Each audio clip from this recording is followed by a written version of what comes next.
Okay. I'm a part of a music group called Tragic, and Tragic is take risks and get it correct.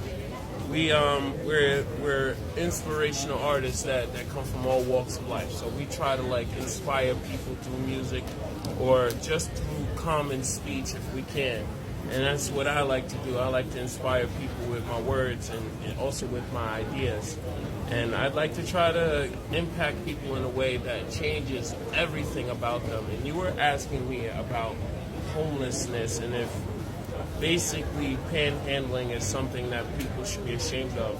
And it is not something that you should be ashamed of if you're looking forward to not having to do it at some point in your life.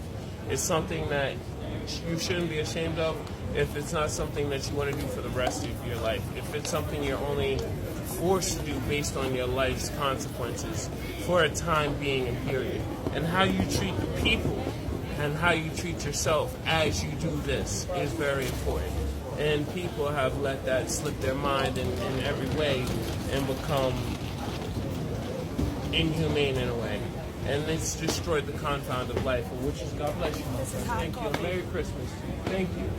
That's what's destroyed the civilization when it comes to people with less. So people put on acts these days.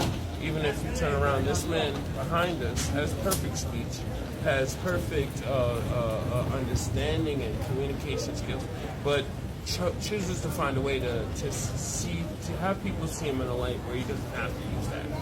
So we're allowing people to make excuses based on their discrepancies or inhumanities or brain dysfunctions. People use these as excuses or scapegoats.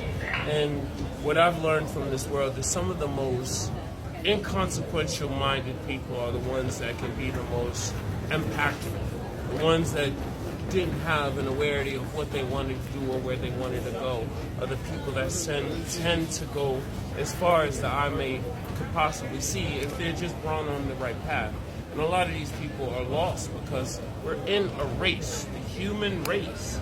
I speak to people in a way that's like more forefront, like we're going where? Where's everyone trying to? You get up every day, you go to work, right?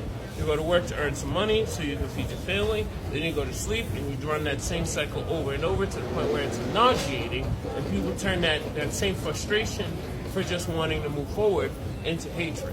It's not their fault. They're getting lost. They don't have the right mantras. They don't have the right leaders. They don't have the right stars. They don't have the right heroes. They don't have the right people, the right conquestors.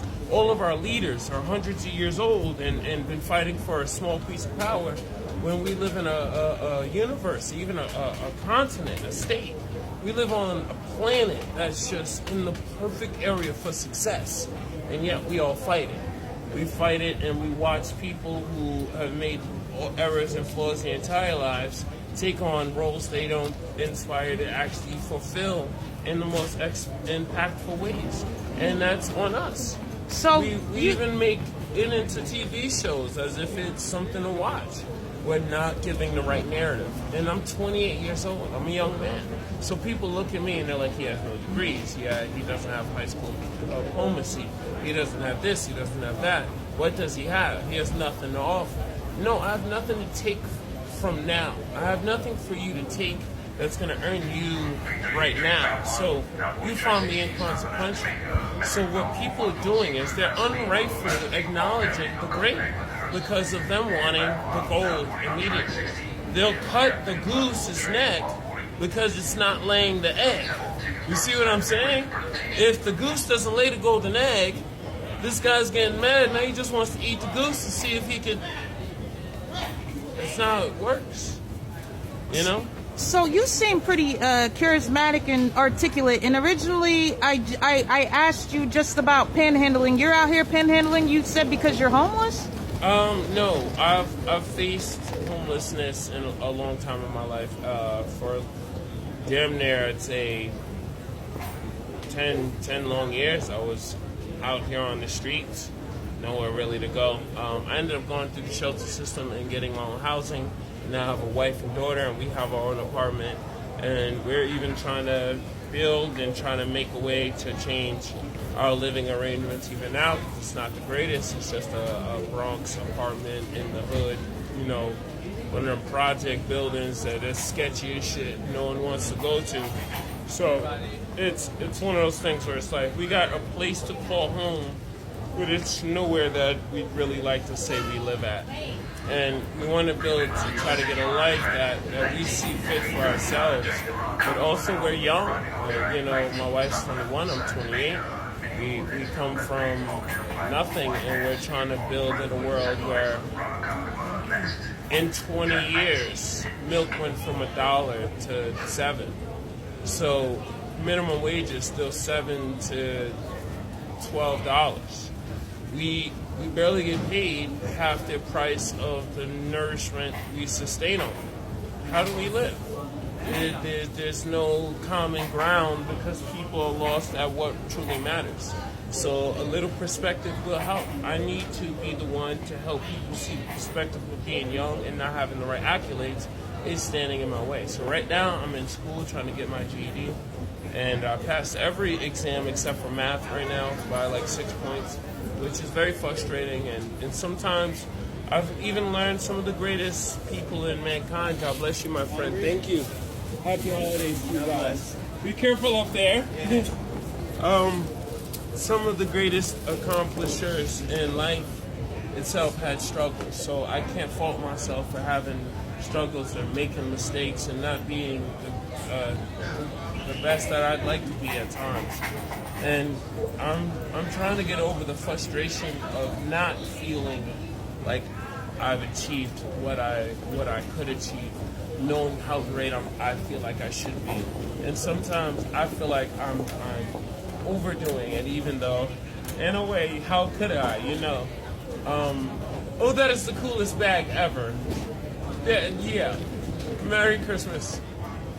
But I come from a very strange world. So like here, I finally learned a way to be myself and be free and not have the pressure of the world and people and what others expect from you or whatever the case, and decide on my own will. And that's something people don't often find. So it's something that's changed me in a way, and going through being homeless at a young age is something that I think will help me make better life decisions, God bless you, my friend, in the future when I do have the chance to excel and take different optimistic chances with my life. So it's just an experience right now. And even though the dwelling is I feel like I should be allowed to build my mansion now, or because I don't want to live in just some mansion, I want to build one. You know, yeah, I'm weird like that. I don't know.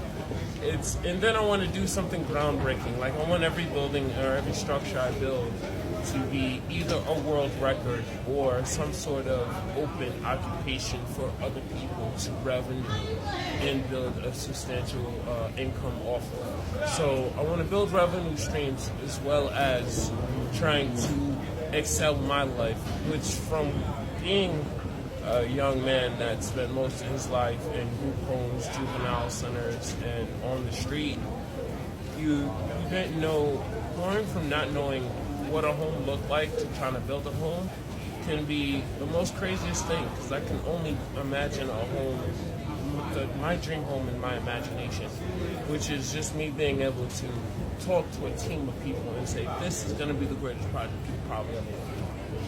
And that's what I want my life to be. And I'd even like to contact people like streaming networks. Like I've thought of it, like trying to contact streaming networks and trying to pitch ideas to them. And I'll send emails, but it feels like while they want to listen to some guy with no collateral who's young with no assets and no values, God bless you, documentation or